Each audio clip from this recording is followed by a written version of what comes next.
खुलुमबाय लोगोफोर गासैखौबो नोंथांमोनजों लोगोसे दिनै सावरायनो लानानै फैदों बे जिथु 21 days लकडाउन इन एन्टायर इन्डिया दुलाराय भारतआवनो 21 days नि थाखाय लकडाउन एबा बन्द फोसावदों सो बे बन्दआव नोंथांमोना मा खालामगोन गिबियावनो बुंदों आङो फरायसाफोरा बे 21 days लकडाउनाव मा खालामगोन बांसिन फरायसाफ्रानो हयतो स्कुलाव थांनो गैयैखाय फरायनाय खामानियावनो जेनेबा मुखुब थानो थाखाय खोब बोरिं नांगोन आरो बिदिनो उन्दुलाबायना थागोन मोनायावबो थाब उन्दुगोन फुङावबो माने 8-9 सान ओंखारनायसिम उन्दुना थागोन सो बेबायदि खालामोब्ला गोबां लस जागोन जोङो बेखौ ओरैबायदि पजिटिभलि लानांगोन बांसिनानो नाथाय 21 days खौ माबायदि बारहोहरगोन बिदि जादों किन्तु 21 days आव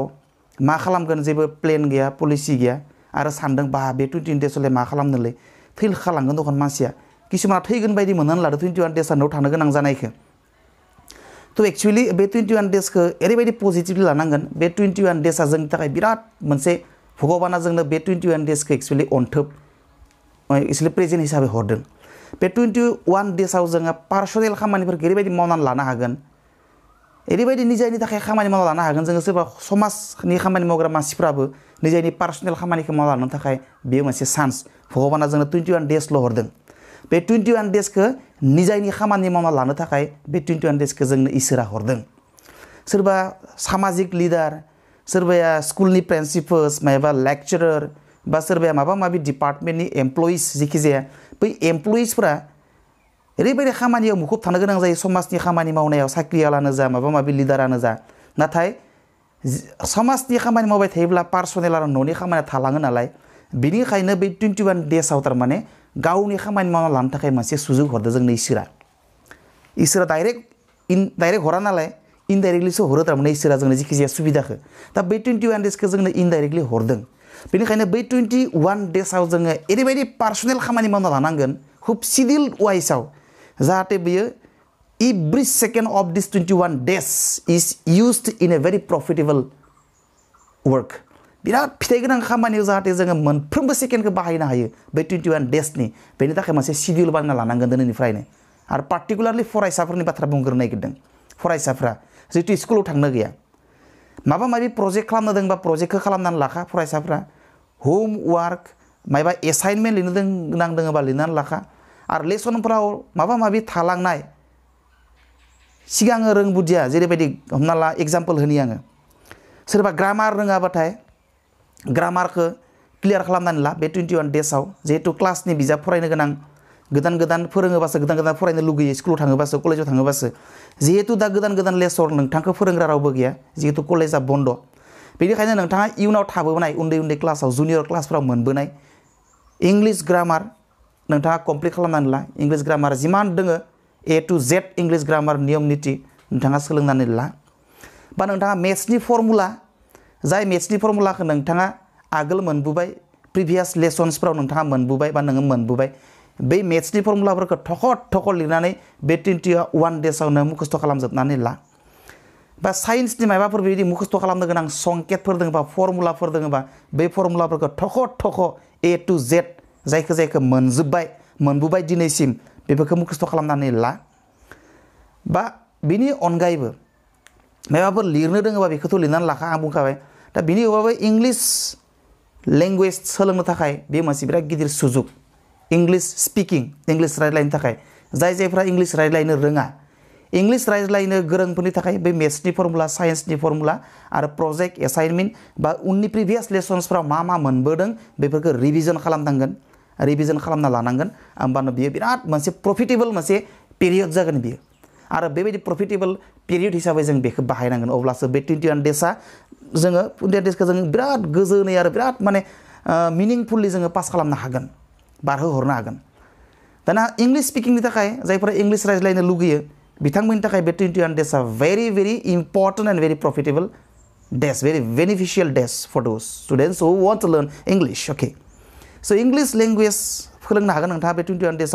बेनि थाखाय नोंथाङा इंलिश ग्रामारखौ कमप्लिट नायजोबनांगोन practical English grammar English conversation English spoken book collect खालामनानै ला अनलाइनबोथ' मोननाय नङा जेखि जाया मोनो अनलाइन बायदि बायदि सार्च खालामबानो मोनो बेफोर रखम बुस्थुखौ कनभारसेसन इंलिश स्पिकिं इउटुबाव मोनगोन गुगलाव मोनगोन बायदि बायदि एनिवे जोङो बेखौ ससियेल मिडियानि गेजेरजों मोनगोन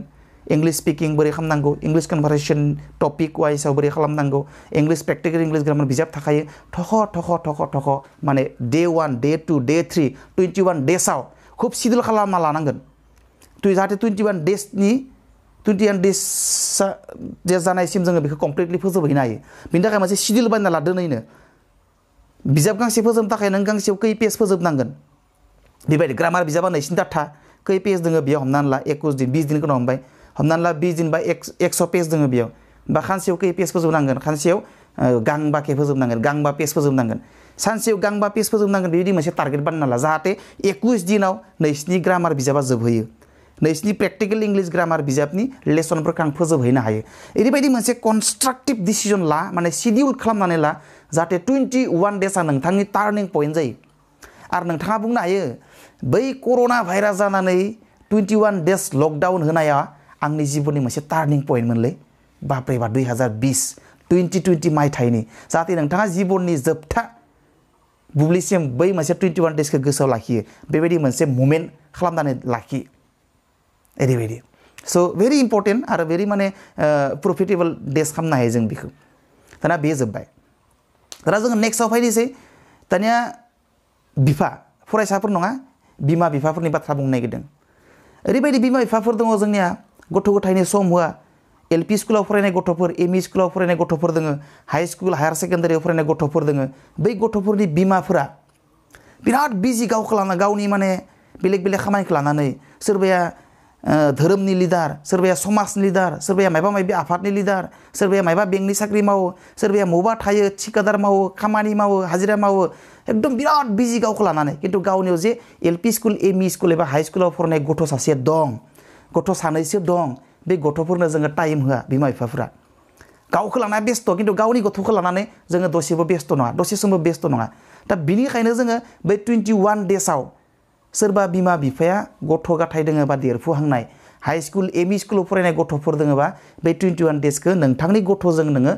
समखौ हेगार हर नोंथांनि गथ'जों रायज्लाय बे 21 डेजखौ 21 डेज समखौ नोंथांनि समखौ नों गथ'नो हो जिहेतु नोंथाङा समाजनि खामानि मावनानै फुं सोरांबानो हरावसो न'आव सफैयो गथ'नो 1 घन्टा टाइम होनो थाखाय नोंथाङा सम गैया ओंखायनो नोंथाङा बै 21 डेजखौ नोंथांनि गथ'नो हो नोंथांनि गथ'खौ ABCD फोरों गथ' फिसाबा गथ' गोदोरबाथाय बाहाय एमइ स्कुलाव फरायनायबाथाय बेजों माबा माबि बाथ्राफोरखौ शेयार खालामलाय हाई स्कुलनि गथ'बा बेजोंबो माबा माबि शेयार खालामलाय कलेजनिबाबो जोङो बेजों शेयार खालामनांगोन रायज्लायनांगोन गथ' फिसाफोरखौ फोरों एलपि स्कुलाव फरायनाय गथ'फोरखौ ABCD लिरनो माबा माबि आ महर इ महर सोलोंजोब गासैखौबो कमप्लिट ABCD लिरनो हांखो लिरनो गभर्नमेन्ट स्कुलाव फरायनाय गथ'फोरा हांखोखौनो लिरनो रोङा हांखो लिरनो सोलोंनांगौ good hand writing is a part of reading होनना बुंदों मोजां हेन्ड राइटिं लिरनो रोङा गभर्नमेन्ट स्कुलनि गथ'फोरा हेन्ड राइटिं लिरनो सोलों गथ'फोरखौ एनिवे बे 21 डेजखौ नोंथांनि गथ'नो थाखाय हो नोंथाङा जिहेतु 21 डेज बन्द नङामोनबा खामानियाव दिनथु खामानियावनो थाहैयोमोन फुंनिफ्राय हरसिम सानफ्रोमबो सोरबा धोरोमनि लिडारानो जा समाज सेबकानो जा बियो मायबा साख्रियानो मावथों जियानो जाया मानो बे 21 डेजखौ नोंथांनि गथ'नो होनांगोन अब्लाना बे 21 डेजआ नोंथांनि थाखाय ओरैबायदि गोसोखांथावना मोनसे मोजां सम जागोन नोंथाङा जिबनाव बे समखौ बावगारनो हानाय नङा दानिया जायफ्रा खामानि मावग्रा गथ'नोथ' जोङो 24 आवार टाइम होनाङा जोङो 2 घन्टा 3 घन्टा 4 घन्टा जायखिजाया होबानो जायो बाखि खामानिखौ फरायसा नङि मानसिफोरा जायफोरा न'खर सालायग्रा मानसिफोर बे न'खर सालायग्रा मानसिफोरा मा खालामनो बिराद खामानि थायो न'आव खिन्थु बिराद बिजिनि थाखाय खामानि मावनो हाया आं समखौनो मोनालै न'नि बेराया जिना थाङो न'नि बेराया जिना दङ खामानिखौनो मावनो मोनाखैलै बिराद माबा बाहेरायाव थांना माबा थांनानै साख्रि फिसाखौ लानानै सोरबाया न'नि खामानिखौनो मावनो मोना आङो टाइम मेनेज खालामनो रोङा बै मानसिफ्रा न'नि फिसा फिनला खामानि माव न'नि बेरा सेरा दोङोबा न'नि बेरा सेराखौ बरिया दुमनानै ला न'नि मुदाफोरा बायना दोङोबा न'नि मुदाफोरखौ बरिया फाहामनानै ला बाहाय गोथौ जाना दोङोबा बरिया हालाबनानै खोनानै ला हाग्राफोरखौ दानस्रां खालामनानै ला माबा खाखि खबाय सेन हेबख्रुब खालामनो रोङोबा हेबख्रुब खालाम फिसा फिनला बेरा न'फोरखौ खुन्था गायस्रांना ला हाखौ स्रांना ला बरिया देस जिहेतु बर'बो थांनो गैया गोजान जायगायाव थांनो गैया न'आवनो बरिया खामानि दोङो बरिया खामानि मावना ला बरिया बरिया बे 21 डेजखौ जोङो खामानिफ्राव बाहायनांगोन जोंनि थाखाय बिराद इम्पर्टेन्ट डेज बियो बिराद मोजां बे साख्रि मावग्राफोरनिबो थाखायबो आरो साख्रि मावैफोरनि थाखायबो थ' बेनिखायनो जोङो बेबायदि जों बे 21 डेजखौ फिथाइ गोनां खामानियाव बाहायनांगोन नङाबा खिन्थु जायफ्रा बेबायदि खामानियाव बाहायनो हानाय नङा 21 डेजआ माब्ला थांगोनलै मबा सगाव गिदिंहैनो हागोनलै मबा मा खामायनो हागोन मबा हामा खामानि मावनो हागोन मुवा लोंहैनो हागोनलै बायदि बायदि सानोबाथाय 21 डेजआ मालाबाबो थांनाय नङा नोंथाङा बे 21 डेजखौनो बोसोरथाम थानाय बायदि मोनना लागोन मोजां खामानियाव समफोरखौ बाहायाबाथाय 21 डेजखौनो बोसोरब्रैनि समान मोनना लागोन नोंथाङा फरायसाफ्राबो आरो जायखिजाया मानसिफ्राबो स' बेबायदि खामानियाव बाहायनांगोन मोनसे कनस्ट्राक्टिभ लानांगोन जे बै हाखर गोथौ जाना थानायखौ आङो 21 दिनाव होनानै स्रां खालामजोबगोन समान खालामजोबगोन आङो माने माबा माबि आं जायखिजाया न'नि माबाफोर खामानि दंबा न'नि खामानिखौ मावनानै ला जिहेथु जोङो बेबायदि बन्द मोनथारा जिबनाव फार्स्ट टाइम बेबायदि 21 डेज एन्टायार कान्ट्रि नाङै दुलाराय हादोर नाङै जों बेबायदि बन्द मोन्दों आरो बे बन्दखौ जों मोनसे जारिमिनारि सम खालामनांगोन जाहाथे जोङो इयुनाव देनां बोरायबाथाय बा देनां उन जिउनि जोबथा सानाव जाहाथे जों गोसोखांफिननो हायो बै कर'ना भाइरासनि थाखाय होनाय 21 डेजआव आङो नैबे खामानिखौ मावनानै लादों आरो बै 21 डेज खामानिखौ बै 21 डेज एन्टायार लकडाउन होआमोनबा आं नै खामानिखौ मावना लानो हानाय नङामोन बेबायदि जाहाथे बुंनो हायो बेनि थाखाय मोनसे खामानि मावना ला बयबो बेबायदि मोनसे खामानि मावना ला जाहाथे बै 21 डेजखौ नोंथाङा इयुनाव गोसोखांफिनबाय थानो हायो बै 21 डेजनि थाखायनो आं नैखौ मावदों आरो बै 21 डेजखौ एन्टायार इन्डियायाव लकडाउन होआमोनबा आं नैखौ मावनो हानाय नङामोन होननो हानाय मोनसे परिस्थिति बानायनांगोन जोङो थ' बेबायदि खालामनानै ला जों बयबो जों गावबा गाव आंबो टारगेट मोनसे लादों बयबो लानांगोन नङाबा 21 डेजखौ माला बारग' होनो हानाय नङा जोङो बोसोरथाम जानाय बायदि मोनना लागोन बेखौनो जोङो सके फ्रेन्ड्स बेखिनियानो आरोलाय मा बुंबावनो बेखिनियानोसै नङा होमबा अके देन बाय बाय सि इउ नेक्स्ट